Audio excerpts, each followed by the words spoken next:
Hi students. നമ്മൾ P ടിയിൽ ഇടയ്ക്കിടയ്ക്ക് ട്രയൽ ക്വസ്റ്റ്യൻസ് ആഡ് ചെയ്യാറുണ്ട്. അവരവരുടെ റിസർച്ചിന്റെ ഭാഗമായിട്ട് ഇടയ്ക്കിടയ്ക്ക് ട്രയൽ ക്വസ്റ്റ്യൻസ് ആഡ് ചെയ്യാറുണ്ട്. 2024 ഡിസംബർ ടു ജാനുവരി നമുക്ക് ട്രയൽ ക്വസ്റ്റ്യൻസ് ഉണ്ടായിരുന്നു. അതിനുശേഷം പിന്നെ ഏപ്രിൽ ടു ജൂലൈ വീണ്ടും ട്രയൽ ക്വസ്റ്റ്യൻസ് ആഡ് ചെയ്തിട്ടുണ്ടായിരുന്നു. ഈ ട്രയൽ ക്വസ്റ്റ്യൻസ് ആഡ് ചെയ്യുന്ന അവരുടെ റിസർച്ചിന്റെ ഭാഗമായിട്ട് ആഡ് ചെയ്തിട്ട് പിന്നീട് അത് അവരെവിടെയെങ്കിലും ഒക്കെ അവർ യൂസ് ചെയ്യുകയായിരിക്കും ചെയ്യുന്നത്. അതേപോലെ തന്നെ ഇപ്പോഴും ട്രയൽ ക്വസ്റ്റ്യൻസ് ഉണ്ട്. ഈ ഒരു ഇൻഫർമേഷൻ ഞാൻ പ്രൊവൈഡ് ചെയ്യുന്നത് എന്താ വെച്ചാൽ, പല കുട്ടികളും ചിലപ്പോൾ യൂട്യൂബ് ചാനൽസ് മാത്രം പഠിച്ചിട്ട് പോയി എക്സാം എഴുതുന്ന ആൾക്കാരുണ്ടാവും. അപ്പൊ അവർക്ക് കറക്റ്റ് ആയിട്ടുള്ള ഒരു അപ്ഡേറ്റ് അറിയത്തുണ്ടായിരിക്കില്ല. ചിലപ്പം ഒരു ഇൻസ്റ്റിറ്റ്യൂഷൻസിൽ നിന്നൊക്കെ പഠിച്ചിട്ട് പോകുന്ന കുട്ടികൾ പെട്ടെന്ന് ചെല്ലുമ്പം അവിടെ എക്സ്ട്രാ, അതായത് അവർ പഠിച്ചിട്ടില്ലാത്ത ടാസ്കുകൾ വരുമ്പോഴത്തേന് പെട്ടെന്ന് ആൾക്കാർക്ക് ടെൻഷൻ വരാറുണ്ട്.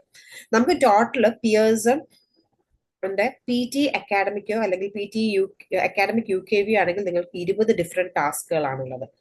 ഇൻ കേസ് നിങ്ങൾ എഴുതുന്ന പി ടി കോർ ആണെങ്കിൽ നിങ്ങൾക്ക് 19 ടാസ്ക് ആണ്. ഇതല്ലാതെ എക്സ്ട്രാ ടാസ്ക് വരുമ്പോഴേ നിങ്ങൾക്ക് മനസ്സിലാക്കിക്കോണം അത് ട്രയൽ ക്വസ്റ്റ്യൻസ് ആണ് എന്നുള്ളത്. ഓക്കെ, ഇപ്പൊ കറന്റ്ലി കുട്ടികൾ എക്സാം എഴുതി, ഈവൻ ജാനുവരി 7 എക്സാം എഴുതിയ സ്റ്റുഡന്റ്, ഡിസംബർ 31 എക്സാം എഴുതിയ സ്റ്റുഡൻസ് ഒക്കെ പറഞ്ഞത് അവർക്ക് എക്സാമിന് ട്രയൽ ക്വസ്റ്റ്യൻസ് ഉണ്ടായിരുന്നു എന്നാണ്. എന്നാൽ നമ്മൾ പിയേഴ്സിന്റെ വെബ്സൈറ്റിൽ നോക്കിയിട്ട് നമുക്ക് എവിടെയും കാണാൻ പറ്റിയില്ല.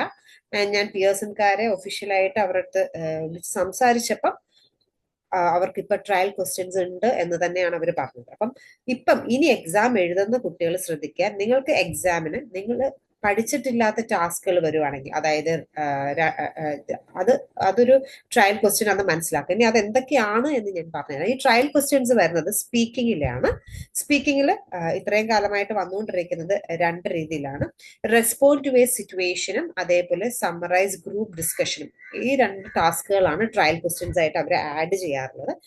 റെസ്പോണ്ട് ടു എ സിറ്റുവേഷൻ അവർ കുറെ കാലം ട്രയൽ ക്വസ്റ്റ്യൻസ് ആഡ് ചെയ്തതിന് ശേഷമാണ് അവർ പി ടി കോറിലേക്ക് അവർ അപ്ലൈ ചെയ്തത്.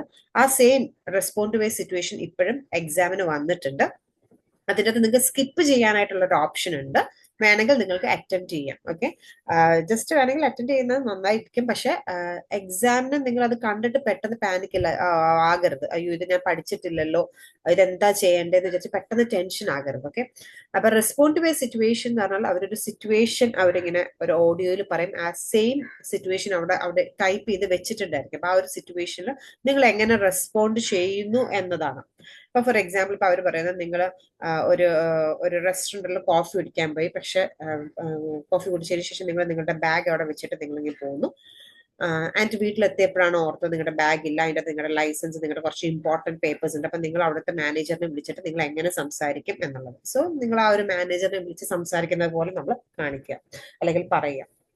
ആൻഡ് രണ്ടാമത് വരുന്നത് സമ്മറൈസ് ഗ്രൂപ്പ് ഡിസ്കഷൻ ആണ്. അവരൊരു ഒരു ഗ്രൂപ്പ് ഓഫ് ആൾക്കാരുടെ ഒരു ഡിസ്കഷൻ, അവർ അങ്ങോട്ടും ഇങ്ങോട്ടൊക്കെ സംസാരിക്കുന്നതൊക്കെ നമ്മൾക്ക് കേൾക്കാൻ പറ്റും. അപ്പൊ അതിന്റെ ഒരു സമ്മറി നമ്മൾ എഴുതും. അപ്പം ഇങ്ങനെയായിരിക്കും ട്രയൽ ക്വസ്റ്റ്യൻസ് ഉണ്ടായിരിക്കുക.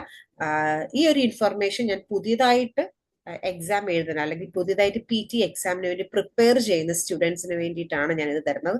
ആൻഡ് നേരത്തെ എക്സാം എഴുതിയിട്ടുള്ള ആൾക്കാർക്ക് ഒരു ഐഡിയ ഉണ്ടാവും ഇടയ്ക്കിടയ്ക്ക് ട്രയൽ ക്വസ്റ്റ്യൻസ് വരും എന്നുള്ളത്. And always please keep this in mind. ഇത് ട്രയൽ ക്വസ്റ്റ്യൻസ് ഇടയ്ക്കിടയ്ക്ക് വന്നുകൊണ്ടേയിരിക്കും. സോ ക്വസ്റ്റ്യൻസ് കാണുമ്പോൾ നിങ്ങൾ പെട്ടെന്ന് ടെൻഷൻ ആകരുത്, ടെൻഷൻ ആകേണ്ട ആവശ്യമില്ല. Okay, and in case if you are interested four P T online personalise coaching അല്ലെങ്കിൽ IELTS online personalise coaching, please do contact us in this number. ഈ നമ്പറിൽ നിങ്ങൾക്ക് കോൺടാക്ട് ചെയ്താലും നിങ്ങൾക്ക് ഓൺലൈൻ പേഴ്സണലൈസ്ഡ് കോച്ചിങ് നമ്മൾ provide ചെയ്യുന്നതായിരിക്കും. And ഇനി പുതിയ ഏതെങ്കിലും വീഡിയോസ് വേണമെങ്കിൽ ജസ്റ്റ് കമന്റ് ചെയ്യുക. ആ വീഡിയോസ് ഞാൻ എനിക്ക് ഗ്യാപ്പ് കിട്ടുന്നതനുസരിച്ചിട്ട് ഞാൻ നിങ്ങൾക്ക് ചെയ്തു തരുന്നതായിരിക്കും. Thank you.